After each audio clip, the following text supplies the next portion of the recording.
Good morning, and welcome back to another episode of the Red Chip Poker Podcast. My name is James Sweeney, aka Split Suit, and I'm joined again by Chris. Chris, I want to talk today about GTO. And GTO is a very, very scary topic for a lot of people, and a lot of people are very hesitant to even look at it. I was wondering if we could just kind of talk about this, break it down, simplify it as much as possible, and kind of bridge this gap between this being like some computer sim thing versus something that we can actually use to play better poker. That sound good? That sounds great. And I think people are totally justified in feeling like GTO is complicated because I think everything out there right now makes it feel very complicated. For sure. I mean, I look at sometimes solver output and I'm like, even me who's been around solver output for a while and studies this game at a very advanced level, like I'm still like, I don't know, really? Am I really going to be chunking my range off like that? Like it looks a little aggressive to say the least. So for someone who comes to you and says, hey, GTO seems too scary, I don't really want to get into that, what would be like the first thing you'd say to them? Ooh, so I don't want to get into GTO. Yeah, I think I would basically say, well, it's poker in 2020, and the reality is that GTO is driving a lot of the decisions from the best players. And that's everyone from the people who probably used to poo-poo the math a little bit to, the hardcore math experts. So whether you like it or not, if you want to get really good at poker, you're going to have to deal with GTO on some level. Beyond that, you don't have to get super complicated about it. You don't need to be intimidated by what's out there. Yes, the landscape is pretty intimidating at the moment, but there are things that you can do to kind of step in, get some benefit, and not have to be like, knowing that you need to check your aces 30% of the time on the turn and bet them 60% and that kind of like complicated mixed strategy stuff. Yeah, and I think that's where it starts to get a little overwhelming is, okay, even if I understand that I have to have some mixed strategy here, exactly how the heck do I implement that in real time, I think is like one of the mega concerns that I get from people. It's like, okay, fine, I've done the work, I've put in a little bit of solver time, cool, I'm told I'm supposed to have this mixed strategy, but then it's like, okay, did you set up the solver properly in the first place? And if you did, then what the heck are you supposed to do with the mixed strategy? So kind of how do you bridge that gap? Because I think that's like a very, very legitimate concern. Yeah, absolutely. And I think that is the sort of current public state of a lot of the GTO-oriented content is that, you just go into a solver, you see the strategy, and it's this crazy mixed strategy, and we don't know what to do at that point. But for me, what I look at, number one, is I just want to know pre-flop. Where are you supposed to be approximately pre-flop? And solvers actually do this really well. Now it's also a more complicated solve that's not really accessible to everyone. Sort of this is the Munker solver setup that uses a lot of computation power to run its simulations. But the outputs from this are actually pretty simple. So once you do get access to them, by the way, they will be available on Pro for Redshift coming very soon. And basically, when you have that kind of pre-flop play, at least for the plays that are included in the simulation, you're going to have a really good baseline. It can tell you approximately what to open raise and what the expected value of those hands are. So you kind of see like where, it's like not a very concrete area. So if you're looking at 7-6 suited, 7-6 suited's a 0 EV hand that the solver recommends that you open, it's like, yeah, I mean, that's in your range, but you don't have to have it in your range either. So there's some interesting stuff that you can just glean right away as soon as you get access to pre-flop solves. And then the number two thing I would say is that there's a lot of people starting to think about GTO simplification. And this is a super important concept where we're not trying to mimic that, computer-driven strategy. What we're trying to do is we're trying to feel out the inflection points in the game. The most common example of this is just sort of the 100% range bet in position for like 30% of the pot for a C bet on the flop.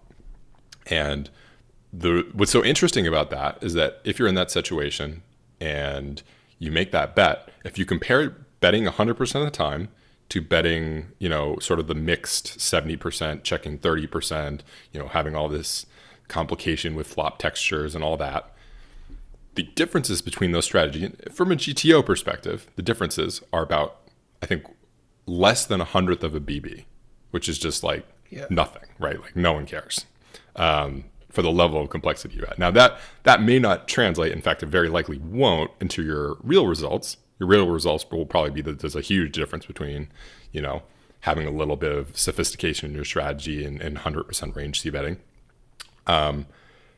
But it's an incredibly powerful baseline for someone who's just a beginner and trying to figure out what to c-bet on the flop. Does that kind of make sense? It does, but I think therein lies the big issue, is how do we bridge this thing from solver says X, right? Solver says, okay, super, super marginal between having a mix and just going 100% c-bet for smaller size, and the real life ramifications of it. So like, I think that's really where people get hung up. And I know I got hung up there for a long time as well. It's like, so I could spend all of this time in solver land. I could get all of these wonderful gems from solvers and try to pull the simplifications out. And then this doesn't even apply in real time. So how do we bridge that? What's up, everyone? I just want to let you know that we just released a new bet sizing course by Weasel, who we know you guys love. And we've organized an analytic exploitation course from what we already had.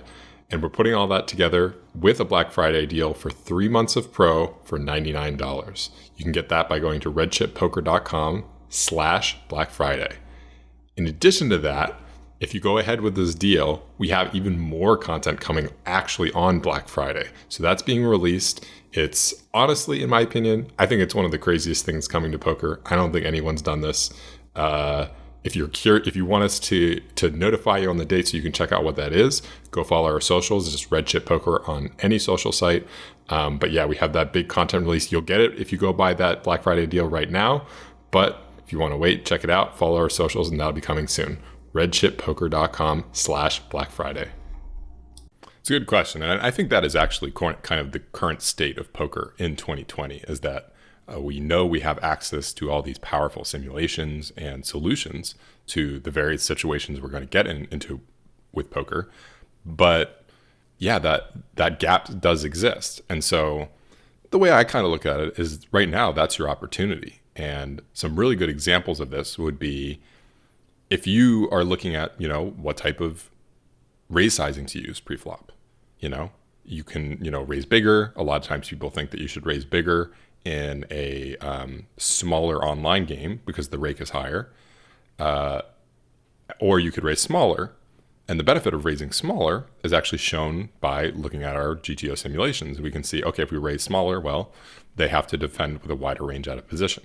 You say, well, why do I want people to do that when I could just take the pot down pre-flop more? And what's interesting is that the benefit is if you have to call more hands out of position in the big blind, and I put in lots of little bets on the flop, you actually have a very complicated strategy that you need to implement to defend yourself.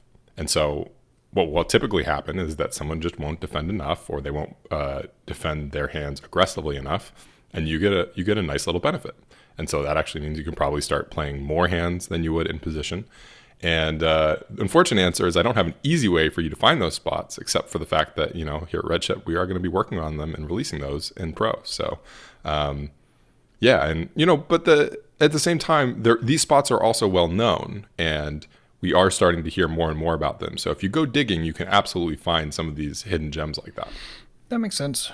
I think it might be helpful to kind of back up a little bit. And for someone who's never used a solver, or maybe like they've heard the term a couple times, maybe they, seen it used in a YouTube video or a pro video or something, but they don't really know what the heck they're looking at. Could you just give like a general rundown on like what the heck a GTO solver is? Yeah, absolutely. So at the most basic level, what we're doing with the solver is we're trying to run a simulation for all the possible situations that would happen. And this is one of the main reasons why poker was difficult to solve, is that there's so many possible things that can occur at the different points in the hand, right? So if we have a pre-flop hand, it's like, every single player could have every single card differently, and the variations on that are just unbelievably high. Now, when we start categorizing it, it's like, having ace king suited is kind of the same as anything other ace king suited. But there's still, when you're looking at 6 or 9 players at a table, there's just an unbelievable amount of variations. So I think the main thing that's happened recently is that basically computing power has gotten more accessible. I can buy a cloud server from Amazon, which is essentially what we've done to run our own solvers here, and basically just have the solver run all the simulations for you. Now you have to be very careful and input all these details, but for the most part, as the group of people who kind of do GTO solves, we've kind of figured out some of the basic steps and the basic things that we want to do to get the answers in a reasonably fast way and a reasonably accurate way.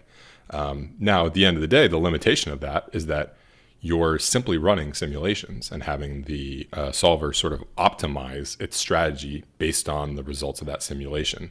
And the cool part is you don't really actually need to know too much about how that happens. You can use sort of the default settings that people have out there if you do get access to something like GTO Plus or PO Solver. The Munker Solver stuff, which is kind of like what most people are using for preflop, is going to be out of reach for most people. It's going to be like $500 to set up a server, and probably pretty difficult to build out the tree in Munker Solver. And so utilizing people who have done that for you, I think, is basically the best way to go about that. Maybe you can find a group of people who are studying. That's actually really what we're going for with Pro, is that we want our more advanced people to have access to these type of software tools. And so as a group, we'll be able to say, hey, we really want to run a solve for what live play looks like, where people are opening 5x the blind and there's lots of potential cold calls. What does that look like? And we can sort of run that as a group. And while it is kind of expensive in total, and if we break it up together, it's not too big a deal. And so really at the end of the day, we are simulating strategies, and the solver is trying to find this sort of nice baseline of, if you just imagine, say, how many times you're bluffing with your range versus how many times you're value betting with your range versus your bet size. That's kind of the default outline of any situation is, if I bet small and you don't call enough, I'm benefiting. Or if I bet small and you call too much, I can also benefit. Or if I bet large, same dynamic. And we run these simulations, and what we get is essentially the answer to the game that we've outlined. And that isn't a perfect match for reality, depending on how you set it up. But it can basically tell us what our strategy should look like in these different situations. And then we can use these different situations and compare them. So it does sound pretty complicated, but at the end of the day, we do get some of those juicy gems that say, hey, you can just bet 100% on the C-bet on the flop, and you're really just making a lot of money. And then also, we can kind of look at what are the defensive strategies the solver needs to put in these various situations, and how complicated are those? And that's a big element of GTO that I think is sort of untapped in the moment, is let's make our opponents' lives very complicated. Yeah. So I hope that was a little long, but I hope that was helpful to bring everyone up to speed. Yeah, and kind of like building off that a little bit is, you said it, and I think it's very, very important to highlight it, is making sure you set these trees up appropriately, making sure, you have the initial inputs proper, because one of the things I think is really important when you're doing GTO solver work, and mind you, I haven't done the level of the setting up the Munker and all of this stuff to work on the cloud. I haven't done that as much personally as I have done the things like GTO Plus and working in tools like that. Is not only making sure you set up the tree properly, but also understanding kind of what the solver is assuming. And correct me if I'm wrong, but this will kind of be like a two-parter. So whenever I'm looking at the solver like GTO Plus and working on a post-flop situation, and I'm trying to use the solver to my benefit, the solver is assuming, after I set up all the inputs, that everyone is going to play perfectly going forward in every single inflection point. Is that correct? That's exactly correct. Yeah. Whatever the inputs you give it aren't assumed to be perfect, but from that point forward, everything is basically going to find the perfect strategy. So how the heck do you do that with preflop? Right? Because I've done all the post-flop not all. I've done a lot of post-flop exploration with GTO Plus. How the heck is this doing it from pre-flop? Where, like you said, the branching just becomes like absurd, especially if you're trying to start it from like an open raise, not even like, all right, someone opened, three people folded, and now it's my action. Like, how is this happening? Yeah, great question. Basically, when we look at pre-flop, we're kind of just like running a test for each hand, I think is the best way to think about it. So it's like, we start a solve pre-flop, and the solver will actually say, okay, 7 deuce offsuit under the gun, raise. Oh no, we lost a bunch of money that time. And so it actually literally tries out every hand in every situation. And there is some simplification, so it doesn't try 7 deuce offsuit under the gun a lot.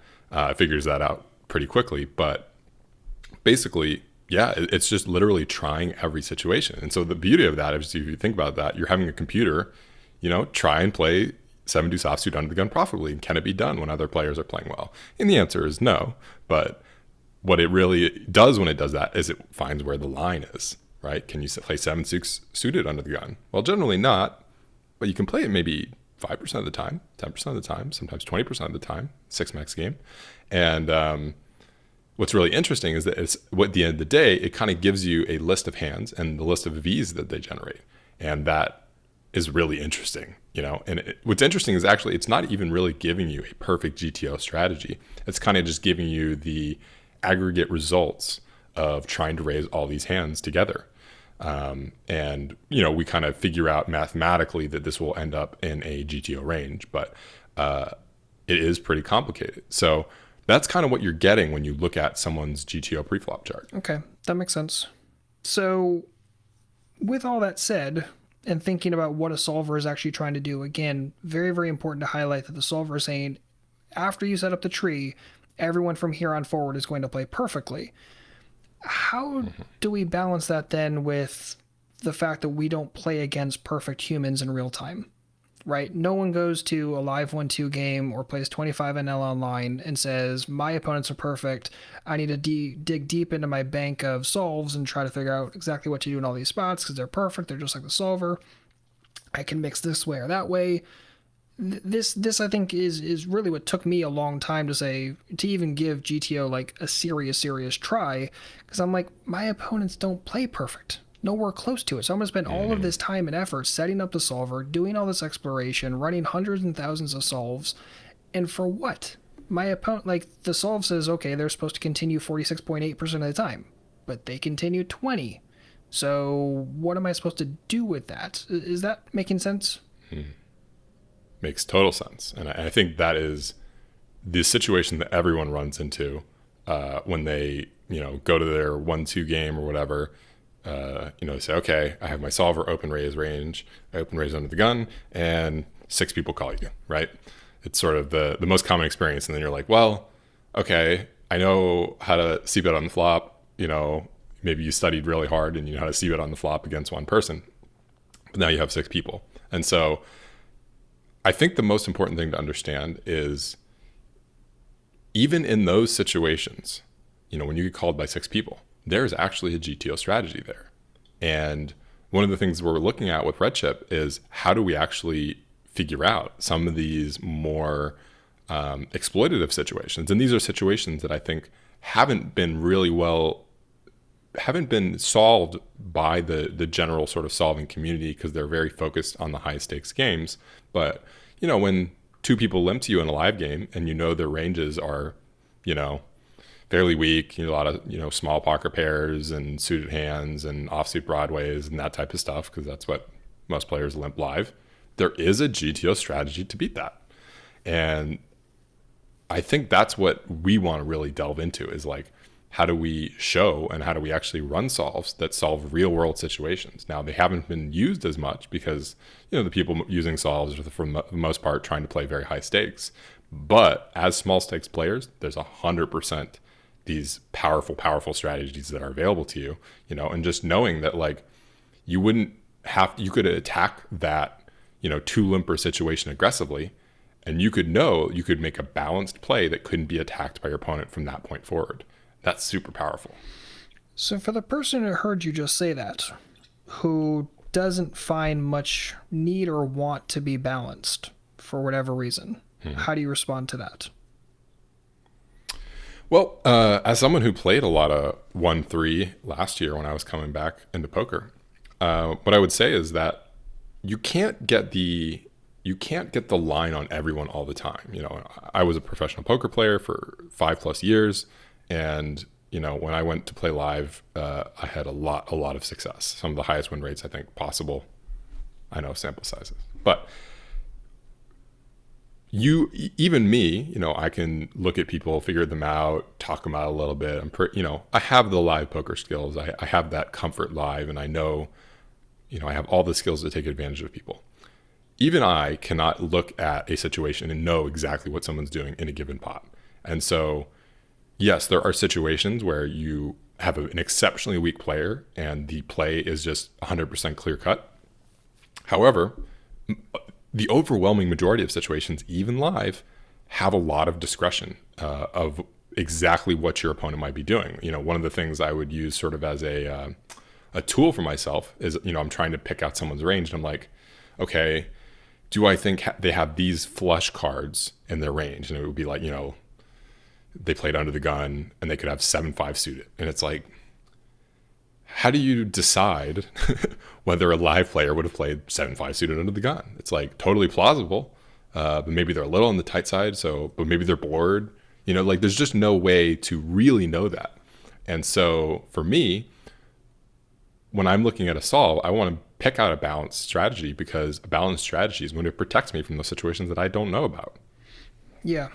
And it's kind of like the conversation we had in the last episode where you call it gravity, I call it my back pocket strategy, but essentially just making sure you have this stuff you can always lean back on when you don't have perfect information. And we never have perfect information, just like we're never playing against perfect opponents, because that just doesn't exist. No human can play perfect GTO, which is why simplifications are so important. It's just like having this really does allow us to fall back into something. And I've really enjoyed like doing this kind of work as a team, because I've really started to see some of these like simplifications and how easy they are and how much trouble they can keep you out of, rather than just being like, all right, I'm in another spot, I guess I'll guess again for the 38th time tonight, rather than like, okay, I know this is good, I know this isn't so good. But like, that kind of leads me into something you said earlier, and I think it's kind of important. So I think you were mentioning like opening like a suited connector from a position, and the EV was like super thin, like 0 or like just above 0. Why not scrape all of those out? Why not just say, okay, well, I'm going to get rid of all of the things that are below whatever EV threshold and just not play those hands? Yeah, and that's exactly correct, is that one of the things that doing sort of the GTO analysis will tell us is what's important and what isn't important. You know, it seems like such a big decision to a beginner whether or not you raise that 7-6 suit out of the gun. And I think a lot of times players feel cool when they start open raising 7-6 suited under the gun, and there's sort of that jockeying, like everyone wants to play the most hands as a pro and get away with it. But at the end of the day, you can just look at your GTO solve and say, oh, this doesn't matter at all. You know, I'm in a game, I know this game is too loose, like why would I play this under the gun? Or, you know, this game is actually a little too tight, like, yeah, let's go for it, right? And just kind of having that sort of simple mechanism in your head, it just makes it, to me, it makes it so clear. And, you know, the same thing with the 100% C-bet. I just know anytime I'm like a little bit confused in a situation where I'm in position and I'm deciding on a C-bet, I'll probably just throw in a 30% C-bet, because why not? There's nothing to lose. In fact, there's actually a lot to lose if I get it wrong, if I don't hit the C-bet when I should. So that's kind of the element that I love about it, is that you get a really objective comparison of how important this thing is mathematically. You know, there's certainly things that are important from the exploitative side of things, but, you know, just kind of knowing at the end of the day, like you said, gravity says, you know, whether you open 7-6 suited is just not that important. Super powerful for a beginner. Yeah, for sure. So can you talk a little bit more about the cool stuff we've been doing and finding with the solver exploration so far? What, you know, maybe a gem or two other than the the smaller C bet size, anything that we can kind of dig our teeth into a little bit and hack through. Yeah. So one of my absolute favorites, because I think almost every beginner is just really worried about like, oh, what hands do I call preflop? What hands do I, look people up with? And one of the great simplifications available there is that if you, and this is for 6-max primarily, there's some additional considerations for live, but when we're looking at 6-max, you compare two strategies. You compare a one strategy where, you kind of have some flat calls on the button, and you can always flat call out of the big blind because you're kind of closing action. It makes it a lot more profitable that there's no other players to act behind you. So those are the only two spots typically you're going to get recommended to flat call in with the GTO solve. And so we compared that strategy with a strategy that only calls out of the big blind and will only 3-bet or fold on the button. And so I just, set this strategy up. We've run it in our solve, and actually it's going to be available as this podcast comes out in our pro membership category for Redship. And basically what happens is your strategy is so straightforward. It's like you end up 3-betting, a bunch of suited broadways, your good pocket pairs like 9s plus or something like that. And there's actually only like a couple combination variation between, 3-betting in the hijack, 3-betting in the cutoff.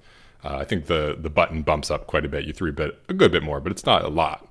And so the cool part about that, you'd say, okay, well, like, yeah, but you're like doing the super simple strategy. And I think we compared them, and it might have been 1/100th of a BB difference, with perfect players, right? And so just knowing as a beginner, well, hey, like, I don't really need to flat call in these late position situations if I don't want to. I can just 3-bet or fold. And if I memorize my tightest 3-bet or fold range, I basically know all my 3-bets for the rest of the range because I'm just adding a few hands. And honestly, as we kind of know, those extra hands, those fringe hands, the EV is so thin. You can just like remember, hey, I'm going to add, 2 combinations from the cutoff to the button. Yep. That's it. And yeah, so when I'm teaching a beginner, I look at that and I'm just like, this is so much simpler, as opposed to like, well, you can kind of call 7-6 suited and you can kind of call 7s. Just like, no, just 3-bet. And yes, in a real game, it is good to have some variables that you look at for considering a flat call in position against bad players or situations you can take advantage of. Those certainly exist. But just knowing as a mathematical baseline, you won't give up much if you just 3-bet or fold. It's just like, I think just blows open a beginner's potential, because then all their effort can start to be focused on the more complicated areas of the game, and they just can simplify this. It's just nice and easy. It's so funny because the first time you and I talked about that particular gem, I had this like feeling inside of loving it and absolutely hating what I was hearing, because I love any sort of simplicity. Now, one of the major reasons why you and I think most of us love poker is that poker is incredibly complex.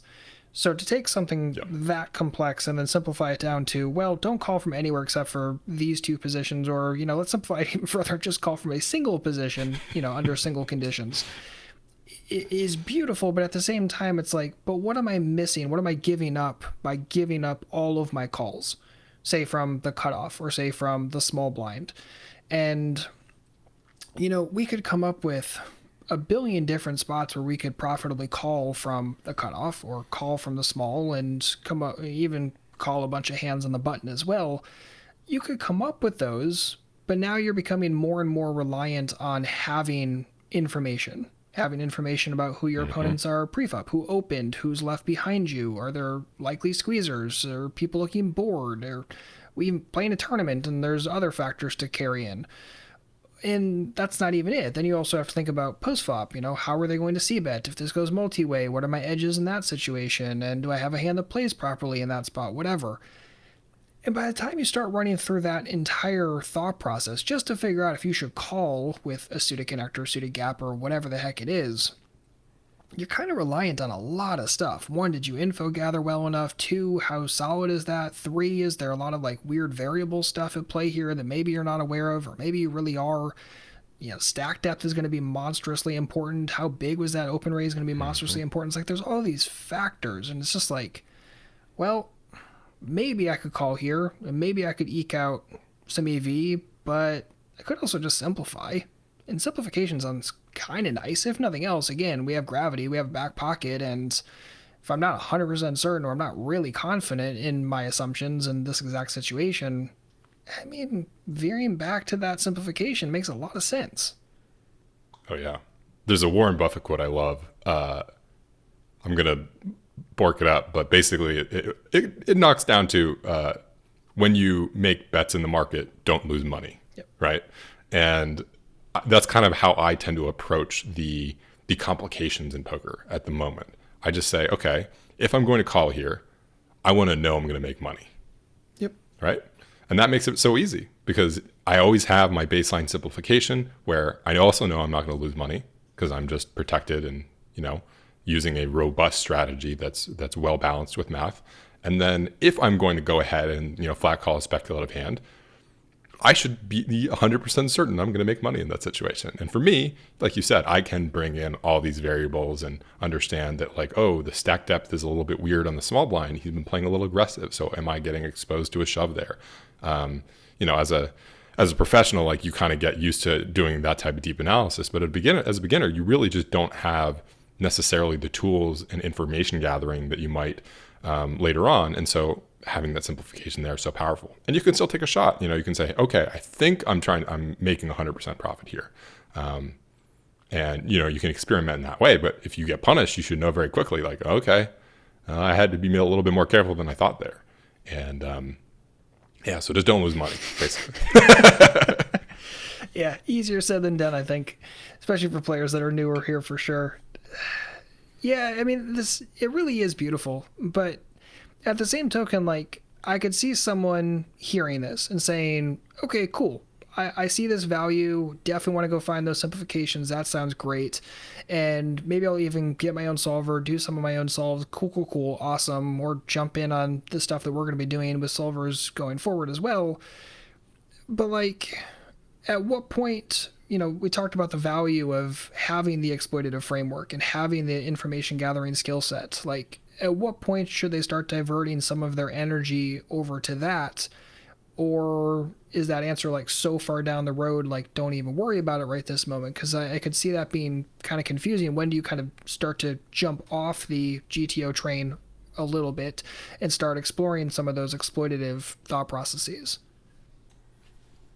Yeah, absolutely. As a beginner, I think one of the most important decisions you make is where do I focus my energy and when? And so what I love about GTO is that it can take a huge percentage of the preflop decisions that you would make and just make them very straightforward, like that 3-better fold range that we talked about for 6-max.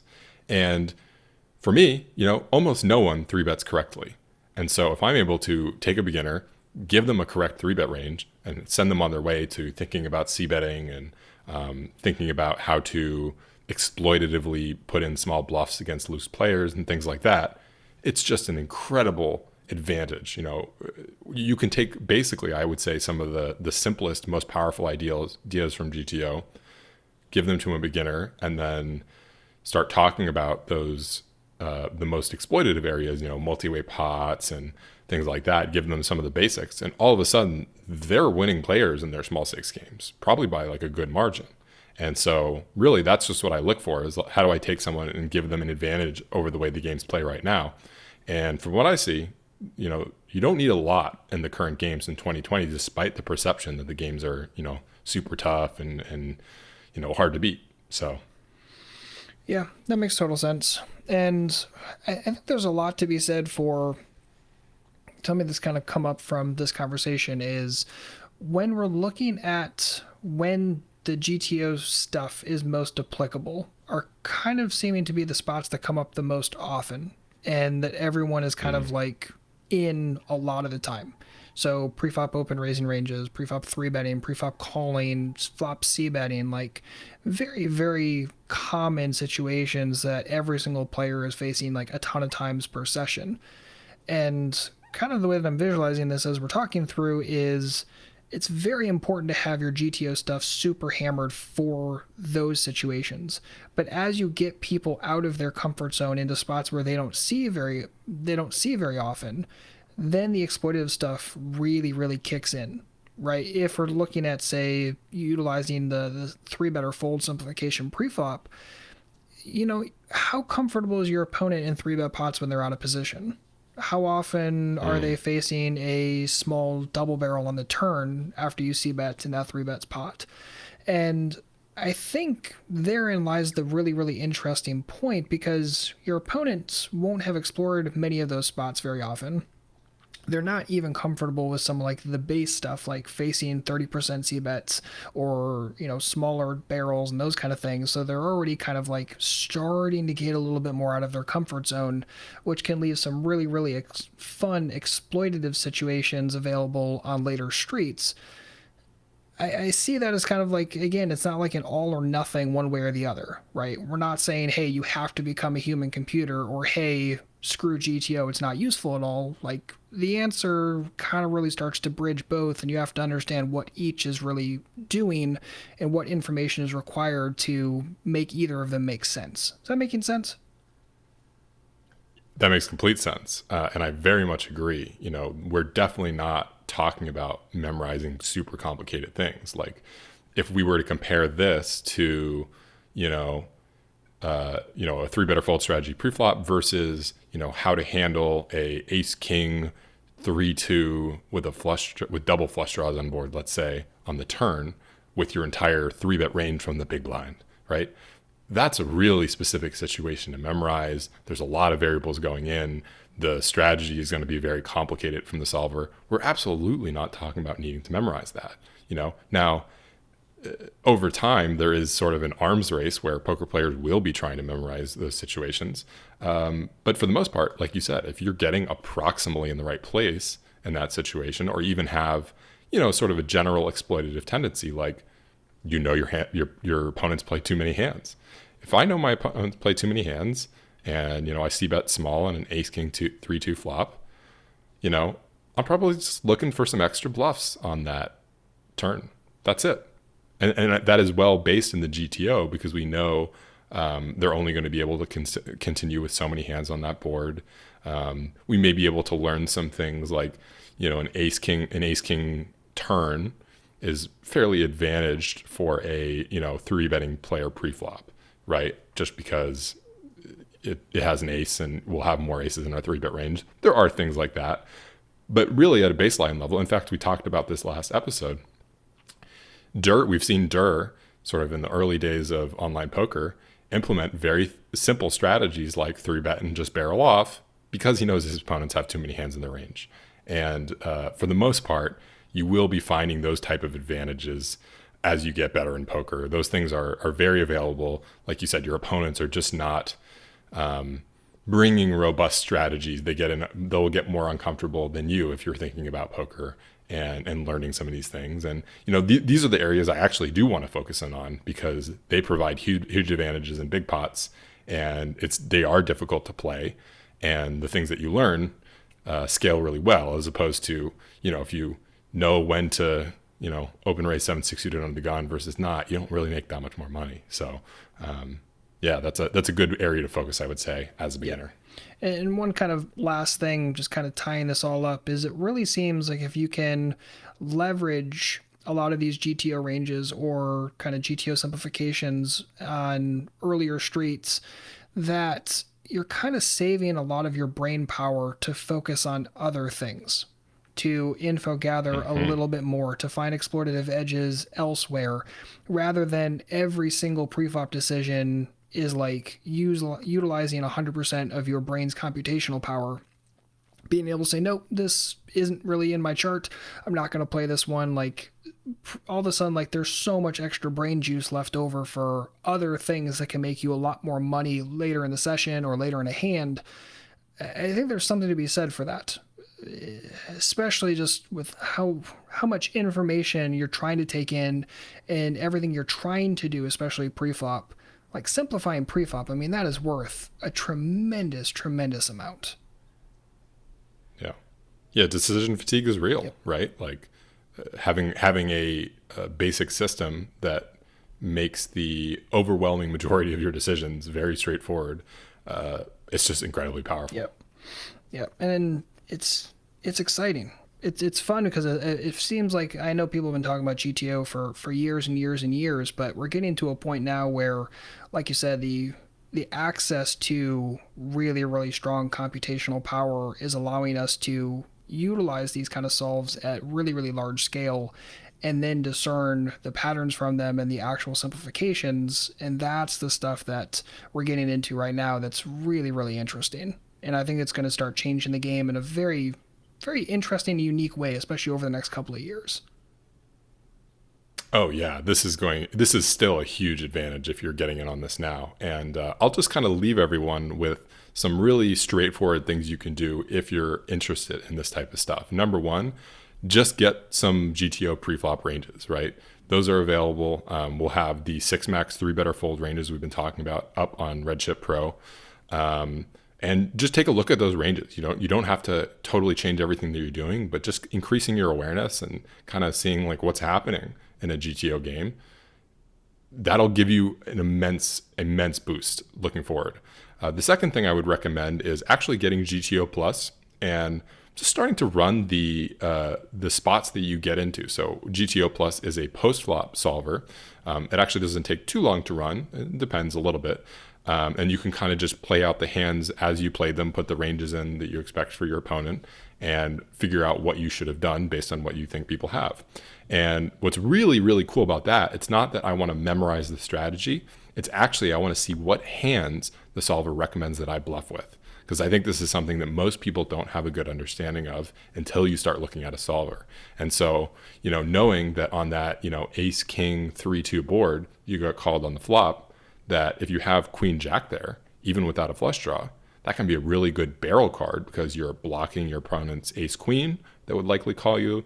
You're blocking your ace jacks from your opponent, things like that.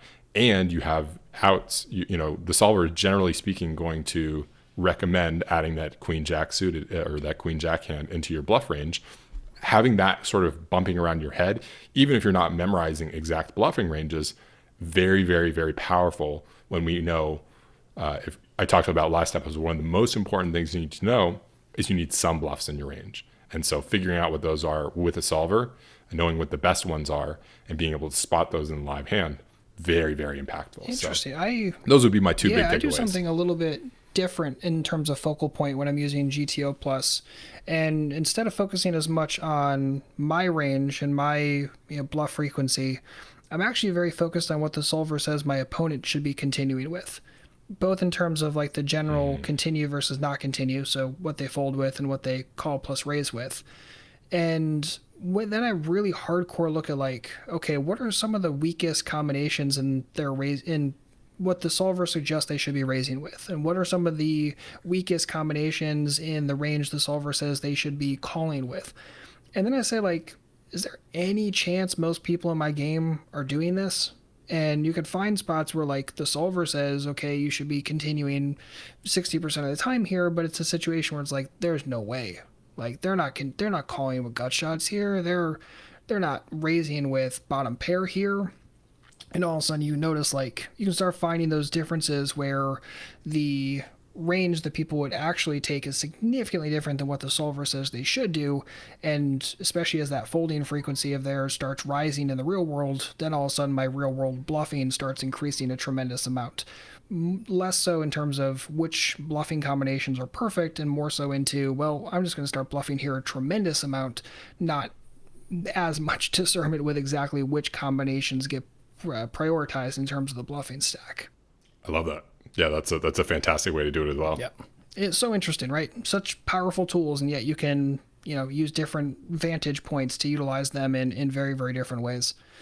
Yeah, this has been a lot of fun. I really appreciate you jumping on and talking about GTO from kind of the beginner perspective. Hopefully this wasn't too advanced or too far down the nerdy rabbit hole. But hopefully this is helpful and helps you wrap your brain around what GTO really is. Not just memorizing robotic solves, but really getting into GTO, understanding some of the simplifications, and seeing how we can start bridging the gap between the pure theory solves and the actual application at the table. Yeah, absolutely. So Just a reminder, you can get the 3 months of Pro for $99 at redchippoker.com/Black Friday. If you get that deal, you will get the entire content release coming out on Black Friday. Follow our socials if you want to hear more about that. And we're out. Bye, everyone.